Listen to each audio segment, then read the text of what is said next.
So, the bad news and the good news. There's no way to avoid being part of the problem. Phew. That's how Peter opens the conversation. Just straight into it, no warm-up. Right? I heard that and I thought, well then, buckle up. Hey, I'm Jim. And I'm Jeff. Welcome to the Peacemakers Podcast. Today's guest is someone whose voice you might recognize from film, from activism, and maybe from the Zendo. Peter Coyote has worn a lot of hats. He was deep in the counterculture of the 1960s. He was part of the San Francisco mime troupe, the Diggers. He's been an actor, a voiceover actor, a storyteller, and later a Zen priest. Yeah, and not just dabbling in it, but decades of practice. He's ordained in the lineage of Shunryu Suzuki Roshi. In this conversation, Peter doesn't separate the spiritual from the social. He brings in history, personal stories, political shifts, all of it. It's thoughtful, it's grounded, and at times, it's pretty raw. But always with that calm clarity that Peter's known for. Thank you for being here. We hope you enjoy this. We all began to sit as Buddhists. We all began to study meditation because we had the idea or some intuition that there was a level of intimacy and a level of interconnection and a level of freedom that we imagined and sought. And of course, there's a problem in that, which is that if you have an idea of a self and you have an idea of enlightenment, they're separate, they're not going to come together. So the truth of it is there's two parallel realities, and we're in both of them. For the period that we have this sack of skin, which the ancient Chinese used to call the guest, they call it the guest because it comes and goes. We are stuck in the world of contradictions and opposites and separate, identifiable objects, of which we include ourselves among. And then the other side of it, which we've also learned, is that we've never been separate from oxygen.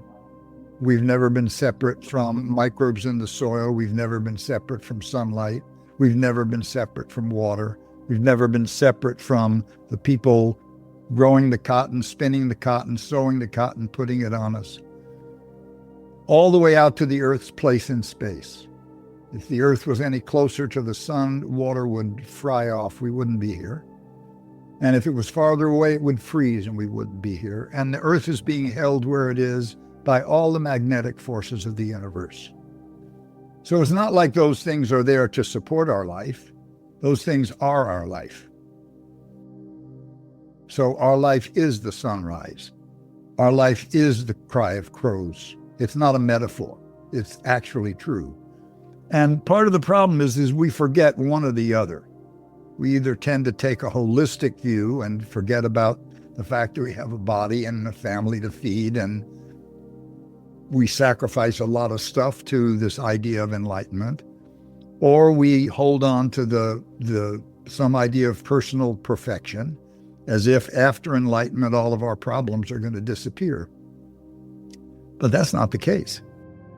Buddha was enlightened, and he suffered publicly when his friend King Bimbisara was executed by his son. He suffered publicly when he had a thorn that got infected in his foot. He suffered when he died from poison mushrooms. So obviously there's some misunderstanding if we think that enlightenment ends all suffering. So I just want to review what the Buddha taught for a minute. David Brazier, who wrote this wonderful book called The Feeling Buddha, had a lot of trouble, as I did, understanding the Four Noble Truths. I just didn't know what they had to do with anything. Suffering exists, there's an end to suffering, there's a path to end suffering. I just never got it. So David went back into the Sanskrit and the Pali.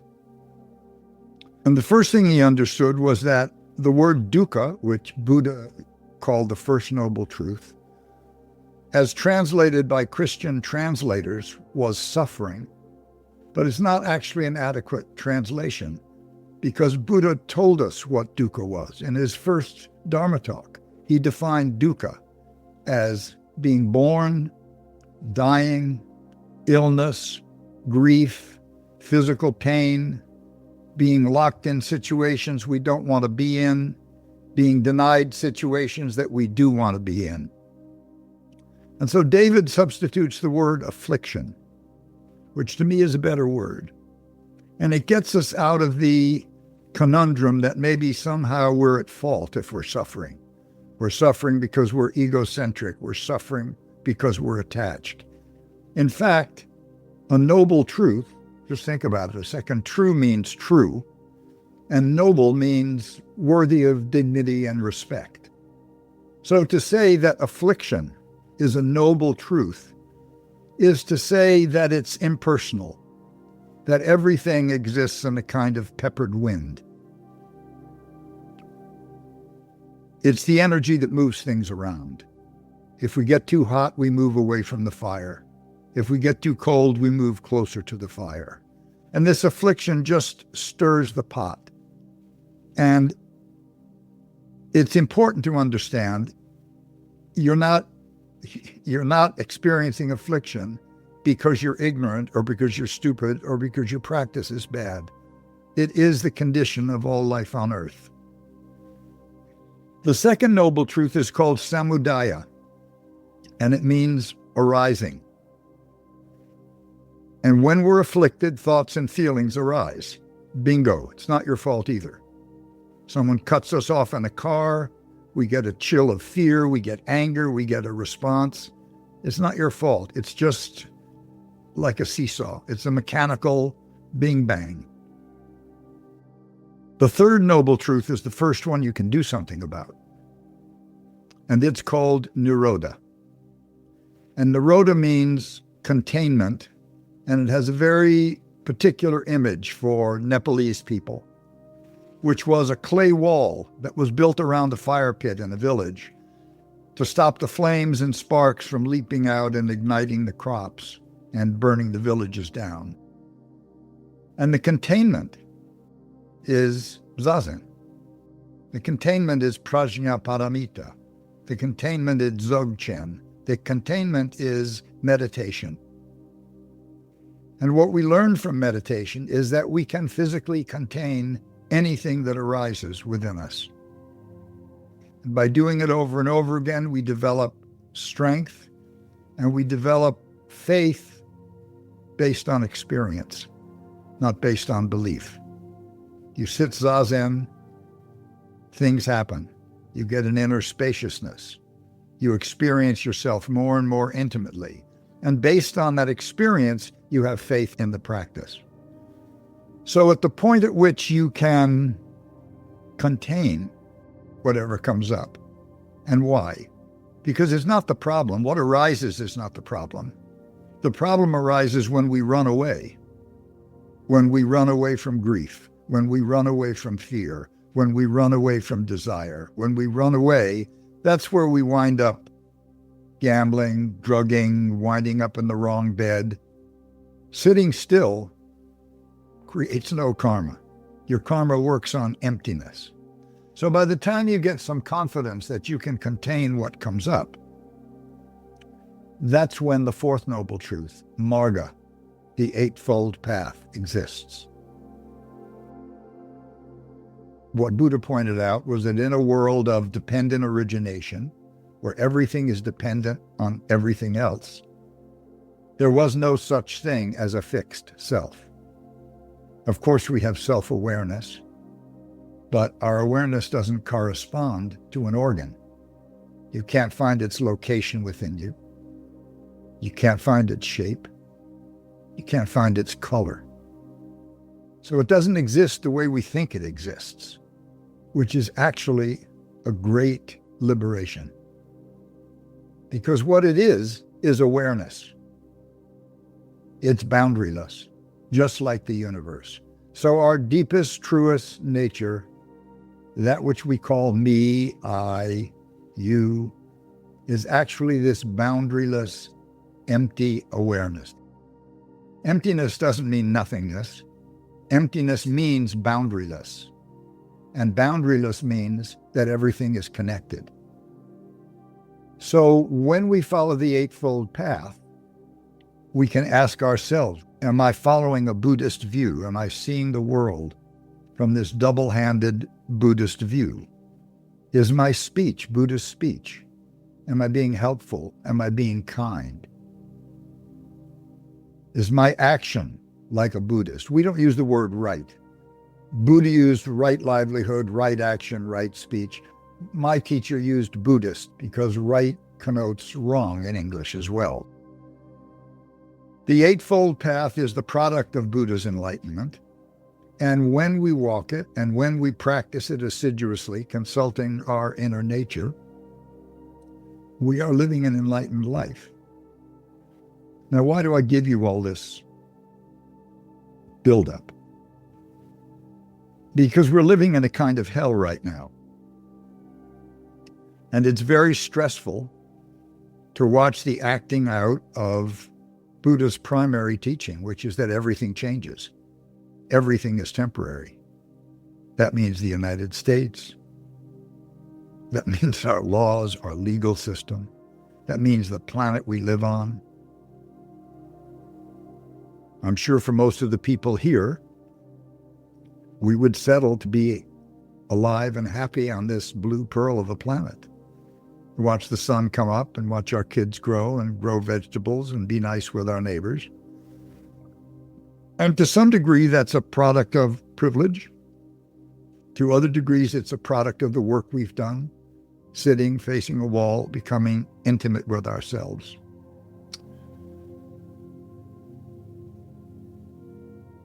The place that we get in trouble is when we consider ourselves different from the people who believe differently.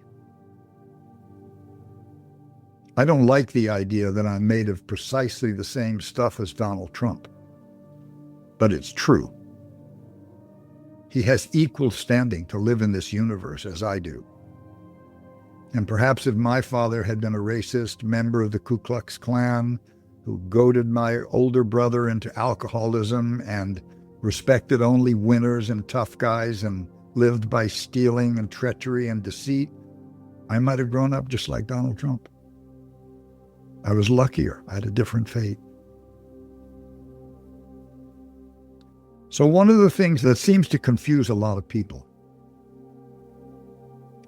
is we think that Donald Trump is an aberration.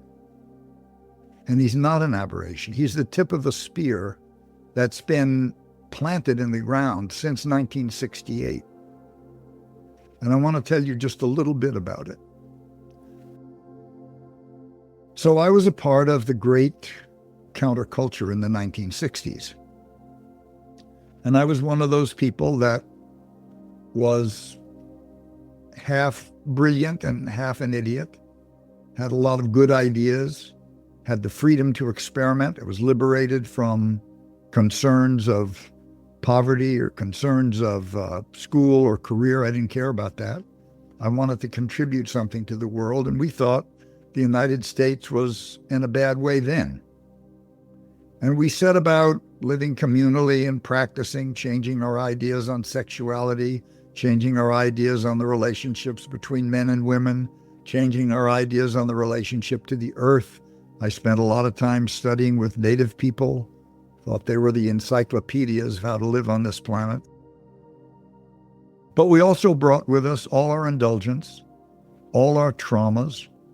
We don't think of it today, but the people who came home from World War II had the same amount of PTSD as the people who came back from Vietnam, Afghanistan, Iraq, Syria, Grenada. And there was a lot about the 40s when I was born and the 50s that was not so pleasant to grow up in, a lot of violence. The United States responded to our experiments and our confidence and our braggadocio and our indulgences by electing Ronald Reagan governor and Richard Nixon president. We'd gotten over our skis. We forgot that the rest of the world wasn't a bunch of young kids free of responsibility, may be born of wealth or at least enough wealth to be independent. We overlooked the farm people that I grew up with, kind of really conservative people, decent, hardworking. And they slapped us down. And what began was a long career of take-back. And in 1969, Lewis Powell, who became a Supreme Court justice appointed by Richard Nixon, Lewis Powell wrote a letter to the U.S. Chamber of Commerce. It's called the Powell Memorandum. It's about 30 pages. And he laid out a blueprint for free enterprise and private capital to take back authority. And he outlined a procedure that the Republican Party has followed in lockstep for the last 50 years.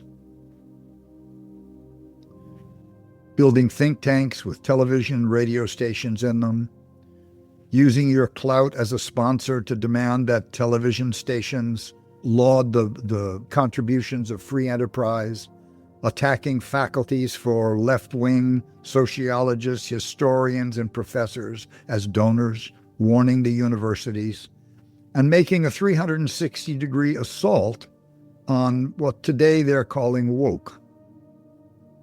It's not an accident. And it was funded by some of the greatest fortunes in America. Betsy DeVos, Richard Scaife, the Koch brothers, Joseph Coors, and they lavished money on this, and they brought it underground.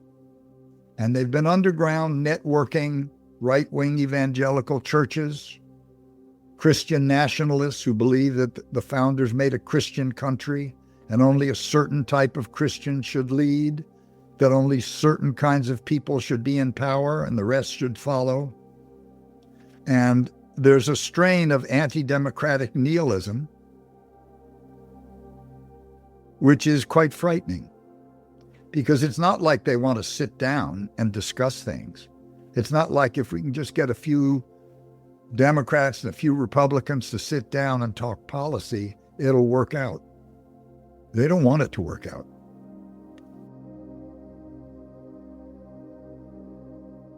There's a book called Lies, Money, and God by Catherine Stewart. She spent 20 years studying these folks, tracking the interconnections, tracking their politics. And basically, they're all fighting with each other too, but they're all pretty much agreed that they can get richer if there's no democracy. I don't know why they think that way, but they do. So I mention this to tell you that there are huge forces at work, that your anxiety has a purpose. And even my own dad, this was a guy who was the president of an oil company, a railroad, had his own stock brokerage firm on Wall Street, had 3,000 acres of French cattle he'd smuggled across the Mexican border by painting black spots on them and running them across as Holsteins. These cows were so great, the Angus lobby forbade them to come in the country. He said, capitalism is dying of its own internal contradictions. And I ought to know I'm one of them. And the sons of bitches who are running it don't care about you or your children or your grandchildren or their own. They've paid their dues and they want to get theirs out of it. They want to hold on until they're dead and keep what's theirs. You think the revolution's going to be in 5 years. He says it's going to take 55 years. And there are huge forces at work. You better keep your head down, look out for the people you love, and hang out for the long cause.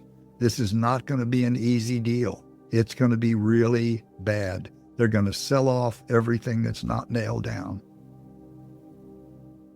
So I haven't seen anything untrue about that in the last 55, 60 years. That was the winter of 1969 that he said that. It was the last time I saw him alive. So I tell you this to tell you that there's a long train of karma which is besetting us. It began shortly after the death of President Kennedy, when the corporate sector flexed its muscle and decided that they were going to use their power to end regulation of the government and control things. We have an electoral system that's based on money.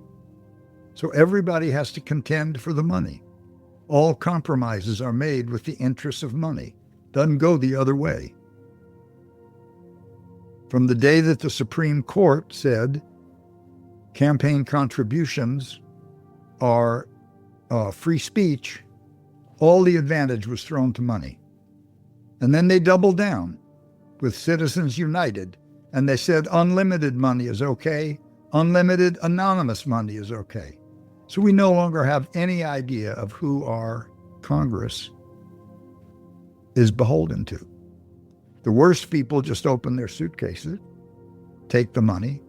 The best, the true public servants, always have to contend, always have to ask themselves, how much can I do in the public interest without risking the money that I need to get elected? And so in that way, all compromises answer to money. So why do I say this? I say this because, first of all, it's important to understand quite clearly and really what's going on. From the point of view of the disenfranchised, urban and rural, non-union workers, Trump's base, the MAGA people, they've been screwed for successive generations. Just overlooked, flyover people. Jimmy Carter's Fed chair, Paul Volcker, raised interest rates 5 points in a single day to demonstrate to the European banks that we were serious about fighting inflation, and wiped out hundreds of thousands of farms in the Midwest, family farms, people who were the recipients of all their heirs, all the labors of their heirs. Farmers are living on land that was bequeathed to them by their forebears, and when they lose that land, they are traumatized. And for every 5 farms that went down, you lost a business in a local small town in the Midwest. So they were wiped out. Those farms were bought up by agro-industry. They either went back to work as indentured laborers or they fled to the cities to try to find money.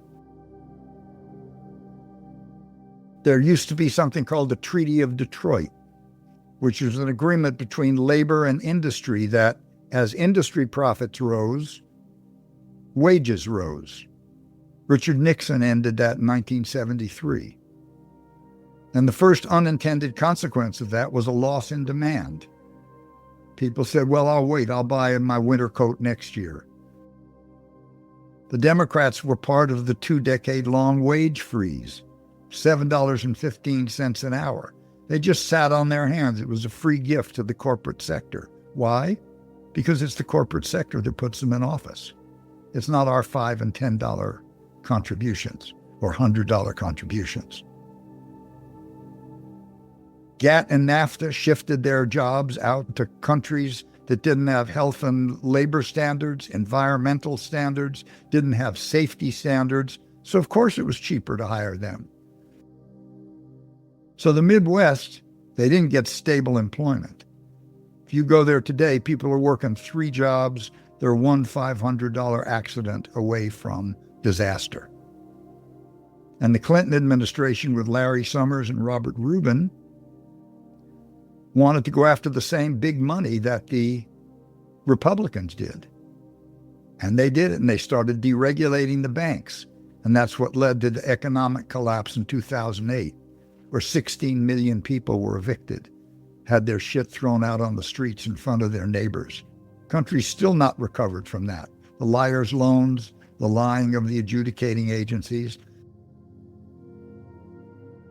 Up until Reagan's presidency, there was a law in place, first a regulation, then a law called the Fairness Doctrine. And what it said was that the airwaves belong to the people. Consequently, everything that comes over them should be of interest to the people and of use to the people. And they were so strict that if Jeff was talking badly about me one day on TV, I would be invited the next to rebut what he said. Well, the Reagan and the conservative forces, the Lewis Powell forces that put Reagan in the presidency, they said, oh no, that's a violation of free speech, and they got rid of the Fairness Doctrine. And the next day you had hate radio. You had Rush Limbaugh. You had single-issue, right-wing conservative evangelical radio sweeping the Midwest. As these churches were networking, getting lots of money from the Koch brothers, Richard Scaife, Joseph Coors, to make sure everybody got the message, to make sure there were think tanks coming up with ideas, to make sure there were foot soldiers. Then Clinton changed the law that used to prevent the agglomeration of TV, radio, and news outlets. Said, no, there's no limits. And we reduced 50 media corporations to 3. So today we have one unified corporate voice on our news. And the political spectrum runs from the center to the right.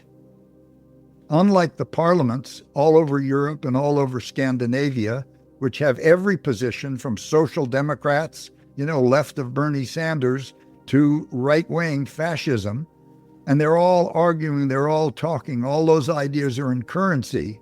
And out of that, all of our allies manage free health care, free upper education, free higher education, all sorts of stuff we don't, because the corporate sector is never going to allow airtime to go to ideas that might impinge on their profits. So we've really been surrounded. But that doesn't mean that we're helpless.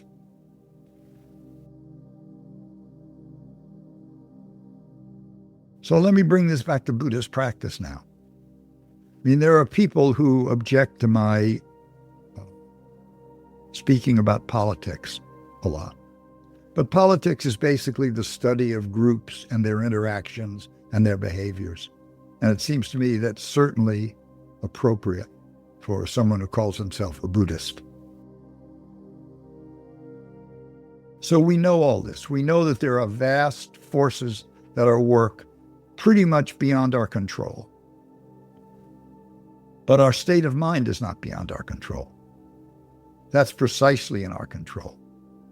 And when we find ourselves fretting, if you look closely, you're fretting because there's something you love that's under threat, or you don't like the uncertainty, or you can't bear the loss of this beautiful country, this beautiful planet. What are your grandchildren going to do? But you never knew that. That was a fiction that was based on ideas of certainty and fixity, that everything would just keep going along. In point of fact, we've always been floating in eternity. There's still slavery somewhere in the world. There's still cannibalism somewhere in the world. There's still rapaciousness. There's still violence. We're not getting rid of those things. We can change the proportion. But once you realize that there's no physical object that's under threat, you can let these things come into your awareness and move out. Sure, you can get hit by a bus. Sure, you can be killed by a mugger, but that was always true. To me, what's most important is the more desperate times become, the more people need calm, aware, alert, and kind people around them. And the more panicky people are, the more useful somebody with a wide, spacious view and fearlessness and compassion for other people become. So our practice becomes more and more useful. And if you look at the way Buddhism and interest in Buddhism is spreading, it's not because more people want to make a gold statue of Buddha and bow down to it. It's because somehow the idea has come across that we exist to be helpful, we exist to be kind, we exist to be useful. And one of the uses that we do is we model the life of a Buddha in our own life. That's what we do when we walk the Eightfold Path. We model the life of a Buddha. We make of it a living example. So one of the things that we can do as Buddhists is talk to people we don't know. And as Buddhists, we don't have any standing to judge them. They're made of the same stuff we are. I think that local work and local coherence that you can get to, you can walk to, you can meet your neighbors, you can do little favors for them. Listen. Not everybody's going to think the same way, but start building cohesive resources of safety, storing up stuff if you're afraid, storing food, storing water, doing chores for people who are too old. I think that's something you can do without waiting. And I think the politics, I'm not clear yet, except I'm pretty certain that Trump is going to burn so many people that he could wind up upside down like Mussolini. I mean, because the people who are getting most hurt are his voters. When he cuts Medicaid in Arkansas, Mississippi, Louisiana, Missouri, Florida, these are all the people that need this stuff. And they did a Hail Mary pass hoping Trump was going to save them. And because Trump was presented to them through lots of money and lots of resources, but that stuff's not going to hold up. And that stuff may be beyond our capacity to change. So instead of criticizing them, we can be curious. Why do you think that? Oh. And one of the things I learned in my life, long before I'd been a Buddhist very long, was how relationships change people. So I learned that going up to people with a non-confrontational, human-to-human affect is a very, very powerful thing. So these are the powers that we have as Buddhists. We have the power to control our reflexes. We can stop negative speech at our teeth. We can stop violence from amplifying our muscles. And this is not to be underestimated. Just to sit and honestly listen is a great gift to people that often relaxes them. That possibility exists with anyone at any time.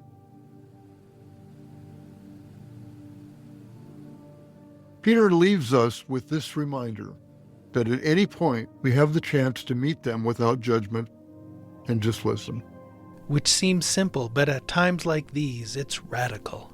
And what hit me was this isn't the first time the world's been on fire. Throughout history, moments of collapse and conflict have been where deep practice has really found its footing. Considered the golden age of Zen, the Tang Dynasty was one of the bloodiest periods in Chinese history. It was marked by the Anlushan Rebellion, which killed tens of millions and shattered the Chinese Empire. It was in this chaos that the practice deepened into that raw, direct, no-frills approach we associate with Zen today. This is where it comes from. Which kind of says something, doesn't it? Maybe this kind of presence shows up because the world feels like it's falling apart. Peter skillfully showed us how the 3 tenets of the Zen Peacemakers can be alive and active in our daily life. If this conversation stirred something for you, share it. Let it ripple. These moments of presence matter. And if you want to support more conversations like this one, please subscribe or become a member of Zen Peacemakers. You can learn more at www.zenpeacemakers.org. We'll be back in 2 weeks. Until then, stay grounded, stay curious, and keep listening.